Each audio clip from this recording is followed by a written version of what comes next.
Good morning everyone, स्वागत है आप सभी का विजडम एजुकेशन पे। आज 20 फरवरी 2022 है। दैनिक जागरण के राष्ट्रीय संस्करण का कंप्लीट न्यूज़ एनालिसिस करेंगे जो यूपीएससी, स्टेट पीसीएस या किसी भी वनडे एग्जाम के प्रीलिम्स, मेंस और इंटरव्यू तीनों ही पर्सपेक्टिव से इंपॉर्टेंट होगा। आगे बढ़ने से पहले हमारे चैनल पे नए हैं तो सब्सक्राइब कर दें, अपने दोस्तों के साथ, कलीग के साथ इसे शेयर कर दें। कोई क्वेश्चन पूछना चाहते हैं, कोई सुझाव देना चाहते हैं, कमेंट सेक्शन में दे सकते हैं और वीडियो को निश्चित तौर पे लाइक कर दें। वीडियो देखना शुरू किया तो वीडियो को पॉज करके कमेंट सेक्शन में आप सभी लोग इस क्वेश्चन को अटेम्प्ट कीजिएगा। प्रधानमंत्री मोदी जी के द्वारा वीर बाल दिवस मनाने की घोषणा कब किया गया और वीर बाल दिवस किससे संबंधित है, यह भी मुझे कमेंट सेक्शन में आप सभी लोग लिखिएगा। आपके ऑप्शन ए है 6 फरवरी, ऑप्शन बी है 6 नवंबर, ऑप्शन बी है 26 नवंबर, ऑप्शन सी है 6 दिसंबर, ऑप्शन डी है 26 दिसंबर, 26 दिसंबर। तो ये चारों ही ऑप्शन में कौन सा सही है कमेंट सेक्शन में लिखिएगा और साथ ही साथ यह भी लिखिएगा कि वीर बाल दिवस किस अवसर पे मनाने की घोषणा किया गया। जिन लोगों ने हमारे टेलीग्राम को नहीं ज्वाइन किया जाकर के ज्वाइन कर लीजिएगा। विजडम एजुकेशन के नाम से हमारा टेलीग्राम चैनल है, लिंक आपको डिस्क्रिप्शन में मिल जाएगा। वहाँ जो इम्पॉर्टेंट न्यूज़ होता है, जैसे ये इम्पॉर्टेंट न्यूज़ है, इसको टिक करके मैंने टेलीग्राम पे पोस्ट कर दिया है ताकि इम्पॉर्टेंट न्यूज़ को आप लोग ज़रूर एक बार पढ़ लें। चलिए अब डिस्कशन स्टार्ट करते हैं। फर्स्ट पेज पे जो ये न्यूज़ है, ये न्यूज़ काफ़ी इम्पॉर्टेंट है। 15 अगस्त 2021 का दिन विश्व इतिहास के काले अक्षर में लिखा जा सकता है, क्योंकि 15 अगस्त 2021 को, जिस दिन हम भारत अपनी स्वतंत्रता दिवस मना रहा था, उसी दिन तालिबान ने अफगानिस्तान पे पूरी तरह से कब्जा किया था। और उसी दिन कहीं ना कहीं एक अंदेशा था, भारत को भी ये अंदेशा था कि तालिबान अगर कब्जा कर रहा है तो उसका भारत पे क्या इम्पैक्ट होगा।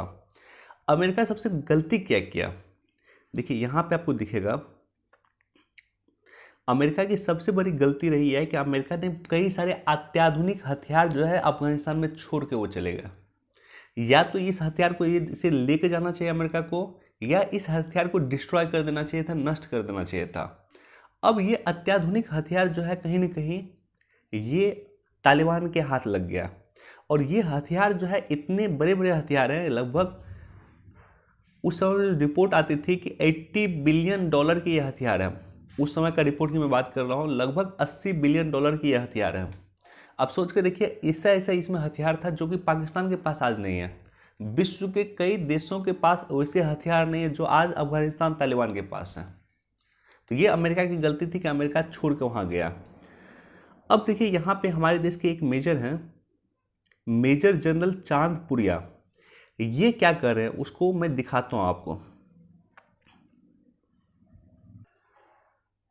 ओके, ये आपको दिख रहा है, ये वखान कॉरिडोर है।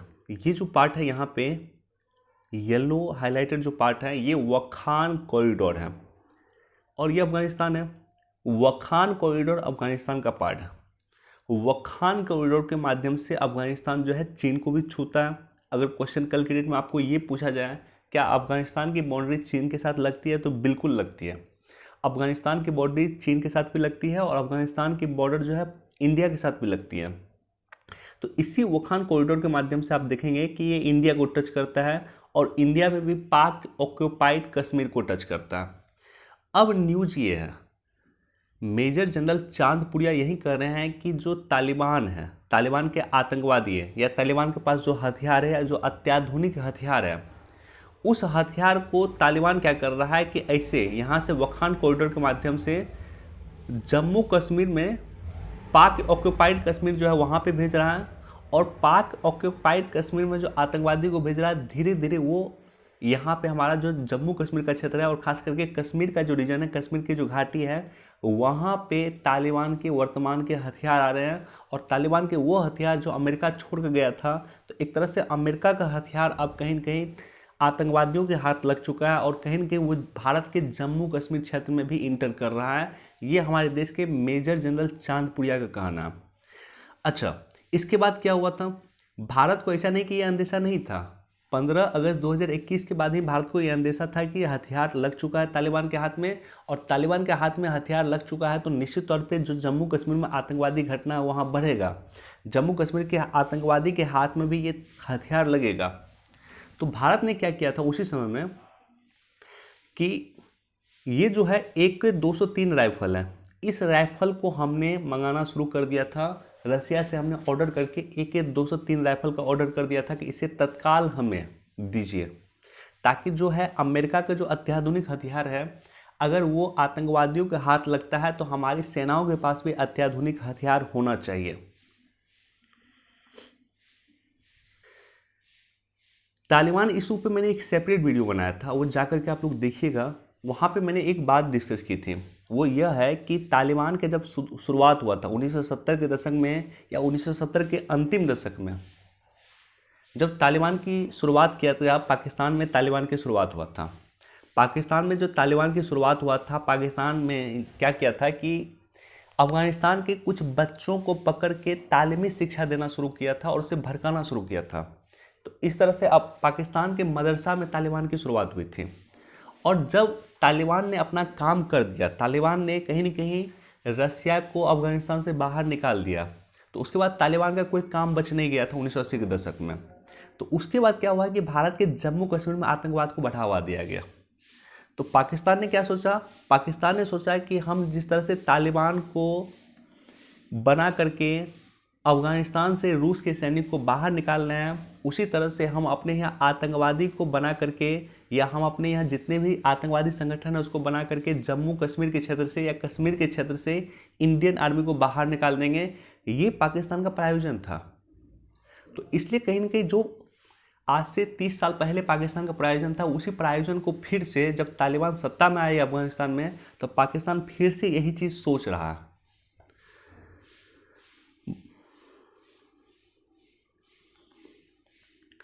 चुनावी घोषणा पे पार्टियों को जवाबदेह बनाने का याचिका, सुप्रीम कोर्ट में ये याचिका दायर किया गया है और इस याचिका पे देखते हैं माननीय सर्वोच्च न्यायालय क्या सुनवाई करती है। लेकिन ये एग्जाम पर्सपेक्टिव से भी इम्पोर्टेंट है कि जो चुनावी घोषणा पत्र होता है, चुनावी घोषणा पत्र पे अगर पार्टियों को जवाबदेह बना दिया जाए तो निश्चित तौर पे भारत के लोगों के लिए अच्छा कदम होगा। चूँकि चुनावी घोषणा में काफ़ी सारे वादे किए जाते हैं जो पूर्णतः पूर्ण नहीं किए जाते हैं।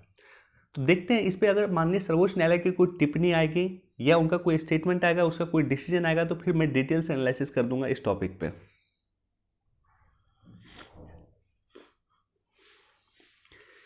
ग्राम पंचायतें बनाएगी बिजली और बेच भी सकेगी। देखिए यहाँ पे विशेष रूप से मैं एक टर्म का डिस्कस करना चाहता हूँ आपके साथ। यहाँ पे जो एक टर्म है, मंत्रालय की मंशा है कि आत्मनिर्भर भारत के लिए पंचायतों को ऊर्जा के क्षेत्र में भी आत्मनिर्भर होना जरूरी है। जब गांधी जी के आप इकोनॉमिक्स मॉडल को देखेंगे, गांधी जी के इकोनॉमिक का जो मॉडल था वो पंचायत को सशक्तिकरण की बात करते थे, ग्राम स्वराज की बात करते थे। तो गांधी जी का जो ग्राम स्वराज था वो ग्राम स्वराज सेल्फ डिपेंडेंट था। तो गांधी जी के इकोनॉमिक मॉडल को अगर आप देखिएगा तो गांधी जी का जो ग्राम स्वराज था वो सेल्फ डिपेंडेंट था हर एक चीज़ के लिए। मतलब गांव में ही हर एक चीज़ का जो गांव में यूज हो सकता है, हर एक चीज़ का निर्माण गांव में ही होगा। ये गांधी जी का स्टेटमेंट था, गांधी जी का सोच था इस तरह का कि मान लीजिए अगर कोई चीज़, चीनी मान लेते हैं, चीनी अगर गांव के लेवल पे यूज करना तो उसका निर्माण गांव में ही होना चाहिए, तेल का निर्माण गांव में ही होना चाहिए। तो गांव स्तर पे जितना भी चीज़ यूज होगा उसका गांव में ही निर्माण होना चाहिए। इसी को ग्राम स्वराज की अवधारणा कहा गया था। तो गांधी जी जो है ये सोच रखते थे कि अगर आत्मनिर्भर भारत को बनाना है तो आत्मनिर्भर गांव बनाना जरूरी है। तो वर्तमान की जो आत्मनिर्भर का व्यवस्था आया है वो कहीं न कहीं गांधी जी की विचारधारा से प्रेरित है। आत्मनिर्भर भारत का योजना सरकार जो लाई है वो गांधी जी की विचारधारा से कहीं न कहीं ये प्रेरित है। तो अब न्यूज़ क्या है? न्यूज़ ये है कि हमें ऊर्जा के सेक्टर में आत्मनिर्भर होना होगा। तो भारत में 2.63 लाख से अधिक पंचायतें हैं। तो ऊर्जा के सेक्टर में हमें हर एक पंचायत को आत्मनिर्भर करना होगा। तो उसके लिए हम क्या कर सकते हैं कि जितने भी पंचायत में सरकारी भवन हैं, पंचायती भवन है, सरकारी स्कूल हैं, बारात घर है, सामुदायिक भवन है, या जो भी अन्य भवन है जो सरकारी भवन है किसी भी गांव में, उस गांव में हम सोलर एनर्जी के माध्यम से एनर्जी को प्रोड्यूस कर सकते हैं, ऊर्जा को प्रोड्यूस कर सकते हैं, बिजली को प्रोड्यूस कर सकते हैं और उसको गांव का में ही अधिकार दे कि आप इस बिजली को आप बेचिए, एक्स्ट्रा जो बिजली हो जाएगी उसको आप बेच सकते हैं। तो ये प्रबंधन कहीं न कहीं सरकार कर रही है। गांव के स्तर पे बिजली प्रोड्यूस होगा और गांव जो है, प्रत्येक गांव बिजली के सेक्टर में अपने आप को आत्मनिर्भर करेगा।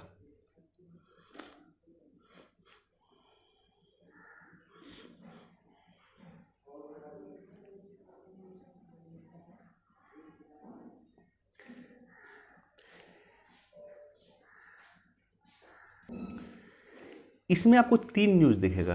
पहला न्यूज़ तो आपको ये दिख रहा होगा, प्रधानमंत्री ने कहा कि देश में तैयार हो रही है नई ड्रोन स्टार्टअप नीति। तो कल क्या हुआ है कि 100 किसान ड्रोन का जो है शुरुआत किया गया, हरी झंडी दिखाई गई है। 100 किसान ड्रोन को हरी झंडी दिखाई गई है। तो ड्रोन के माध्यम से एग्रीकल्चर क्षेत्र को सुधार किया जाए, एग्रीकल्चर क्षेत्र को रिफॉर्म्स किया जाए, ड्रोन के माध्यम से सरकार का ये प्रयास है। और कल जो ये काम किया गया, बजट में भी घोषणा किया गया। तो बजट में मैंने सेपरेटली डिस्कस किया था, अगर आप लोग नहीं देखे हैं वीडियो तो जाकर के देख लीजिएगा। बजट में मैंने सेपरेट वीडियो बनाया था, उसमें मैंने ये बात डिस्कस की थी। दूसरा यहाँ पे ये हुआ है कि किसान मोबाइल ऐप लॉन्च किया गया है। आईटी रुड़की के द्वारा किसान मोबाइल ऐप लॉन्च किया गया है, जहाँ पे किसी भी ब्लॉक के बारे में उसके मौसम का पूर्वानुमान जो है किसान लगा सकते हैं। अगर किसान के पास किसी भी पर्टिकुलर ब्लॉक का मौसम का पूर्वानुमान होगा, किसी जगह का मौसम का पूर्वानुमान होगा, तो वैसे कंडीशन उस आधार पे वो खेती कर पाएंगे, फसल को काट पाएंगे। अब इसमें जो है ये जो ऐप डेवलप किया गया है, इसमें कहीं ना कहीं इसरो भी मदद किया। तो इसलिए जब आपको इसरो के इम्पोर्टेंस के बारे में लिखना हो, जब इसरो के इम्पोर्टेंस के बारे में लिखना हो, तो सिर्फ यही नहीं कि भाई इसरो अंतरिक्ष सेक्टर में भारत की भूमिका निभाता, ऐसा नहीं है। इसरो कई सेक्टर में भारत के डेवलपमेंट में विकास देता है। महज किसानों के जो है डेवलपमेंट में भी इसरो की भूमिका है। टेलीमेडिसिन को लेकर के, या कह सकते हैं मेडिकल लाइन को इम्प्रूवमेंट को लेकर के भी इसरो की भूमिका है। उसी तरह से अगर आप एजुकेशन देखोगे, एजुकेशन के सुधार को लेकर के भी इसरो की भूमिका है। तो कई सेक्टर के विकास में इसरो की भूमिका है, उसमें एक इसको भी आप काउंट कर सकते हैं। बाकी जो तीसरा न्यूज़ है, ये न्यूज़ संबंधित है कचरे के कंचन बनाने की योजना गोवर्धन योजना से संबंधित है। और ये शुरुआत किया गया है, कचरे से बायो सीएनजी के बनाने की शुरुआत किया गया है। बेसिकली गोबर से बायो सीएनजी बनाने की शुरुआत किया गया है। इसको गोवर्धन योजना भी कहते हैं। और ये शुरुआत किया गया है इंदौर में पीएम मोदी के द्वारा। तो ये तीनों के तीनों जो संबंधित है वो कहीं न कहीं किसान से संबंधित हैं और निश्चित तौर पे सकारात्मक कदम है। बाकी इसको आप लोग पढ़ लीजिएगा।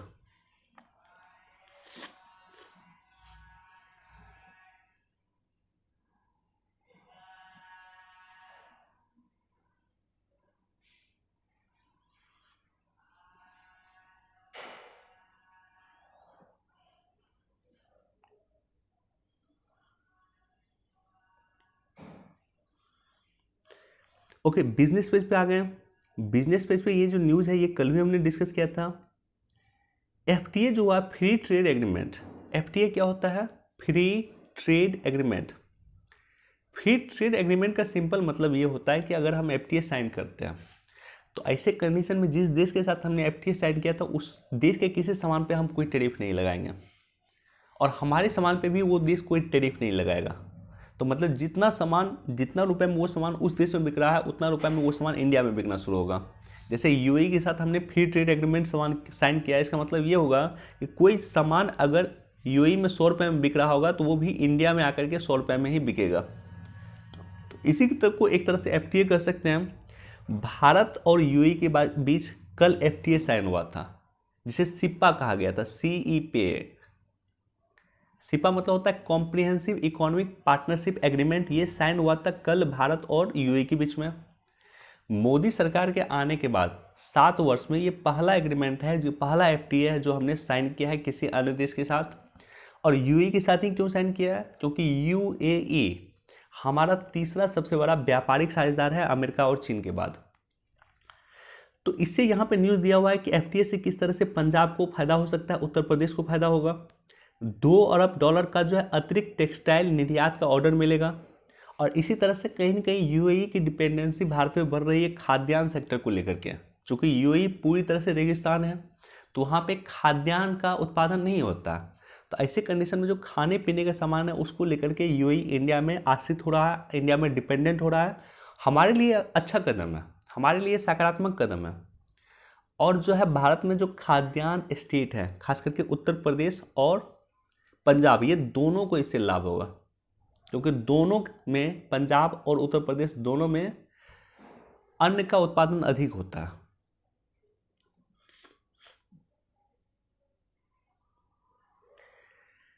सेमीकंडक्टर और डिस्प्ले यूनिट के लिए 1.5 लाख करोड़ के प्रस्ताव मिले हैं।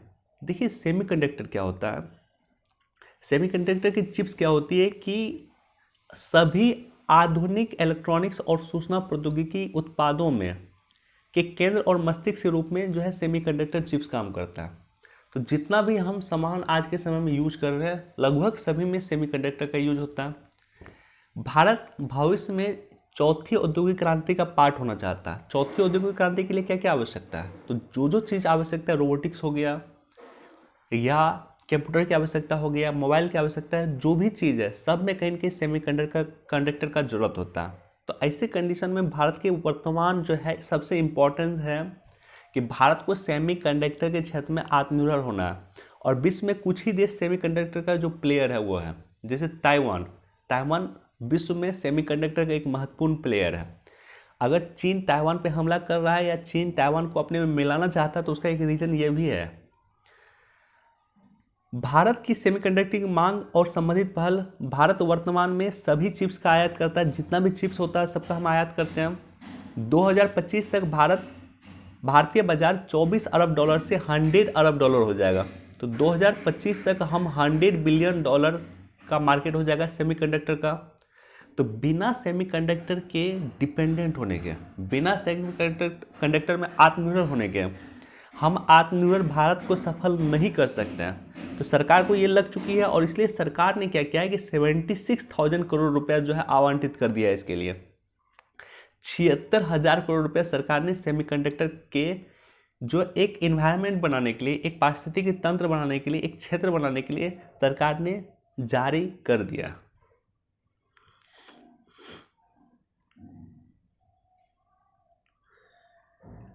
एडिटोरियल इंपॉर्टेंट नहीं है आज का, एडिटोरियल को आप लोग छोड़ सकते हैं। पेंगोलिन की बढ़ती तस्करी से संकट में जंगल, ये पेंगोलिन आपको दिख रहा है, तो इसकी तस्करी बढ़ रही है। और आज चर्चा में क्यों है, पेपर में क्यों आया है, क्योंकि आज विश्व पेंगोलिन दिवस मनाया जाता है। तो प्रत्येक वर्ष 20 तारीख को, 20 फरवरी को विश्व पेंगोलिन दिवस मनाया जाता है। पेंगोलिन में क्या होता है कि एक खाल होता है पेंगोलिन का, अगर आप देखेंगे तो ये जो खाल होता है, ये कोई भी मान लीजिए इसके पास बाघ आ जाएगा, तो बाघ आ जाएगा तो ये क्या होगा, चारों तरफ से अपने आप को गोल बना लेगा इस तरह से, तो बाघ भी इसको नहीं खा पाता है। तो पेंगोलिन का वर्तमान में जो है अपने आप को गोल बना लेता है, क्योंकि एक केराटिन स्केल्स होता है इसका, एक सुरक्षा कवच के तहत ये होता है। अब पेंगोलिन क्या है कि जो इसका मुख्य आहार देखेंगे तो मुख्य आहार है दीमक और मुख्य आहार है चींटी। दीमक और चींटी पेड़ को खोखला करते हैं, तो दीमक को खाता है पेंगोलिन, चींटी को खाता है। तो इससे क्या होता है कि दीमक जो है पेड़ को खोखला नहीं कर पाता, तो वन के रहने में, पर्यावरण के रहने में, वन को बचाए रखने में पेंगोलिन की महत्वपूर्ण भूमिका है। क्योंकि वन को समाप्त करने वाले, पेड़ पौधों को समाप्त करने वाले जो दीमक होते हैं, चींटी होते हैं, उसको पेंगोलिन खा लेता है। पेंगोलिन की 8 प्रजातियां होती है, जिसमें 2 प्रजाति जो है भारतीय पेंगोलिन और चीनी पेंगोलिन भारत में पाए जाते हैं। और चीनी पेंगोलिन अगर आप देखेंगे तो जो हमारा नॉर्थ ईस्ट का क्षेत्र है, हिमालय का क्षेत्र है या नॉर्थ ईस्ट का क्षेत्र है, अरुणाचल प्रदेश वगैरह, वहाँ पे चीनी पेंगोलिन मिलता है।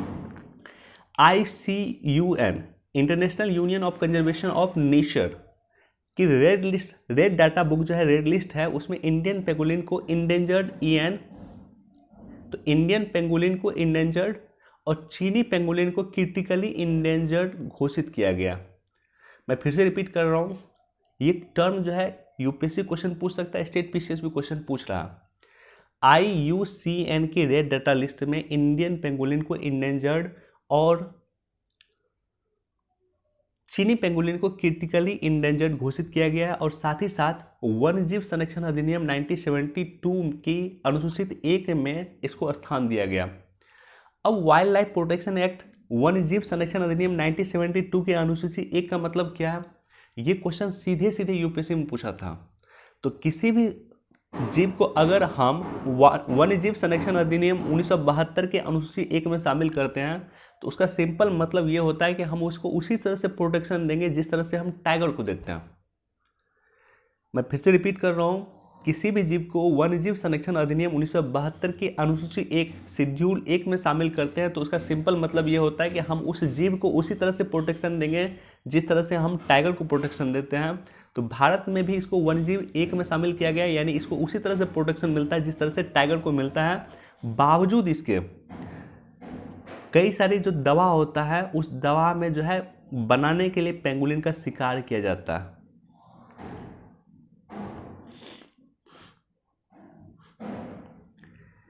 बाइडेन को यकीन अगले सप्ताह होगा रूस पे हमला, इसको एक बार आप लोग पढ़ लीजिएगा।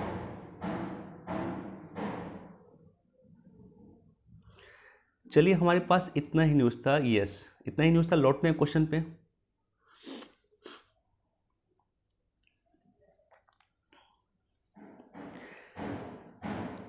गुरु गोविंद सिंह के जो बेटे हैं साहिबजादे हैं, उनके संबंध में जो है वीर बाल दिवस मनाने की घोषणा किया था 26 नवंबर 2021 को। 26 नवंबर 2021 को पहला वीर बाल दिवस मनाया गया था और ये गुरु गोविंद सिंह के साहिबजादे से संबंधित है। 26 दिसंबर सही आंसर है। 26 दिसंबर को वीर बाल दिवस मनाया जाता है। 26 दिसंबर को वीर बाल दिवस मनाया जाता है, तो इसका सही आंसर हो जाएगा ऑप्शन डी। चलिए वीडियो देखने के लिए आप सभी का धन्यवाद। Thank you so much. Please do like share and subscribe. Thank you.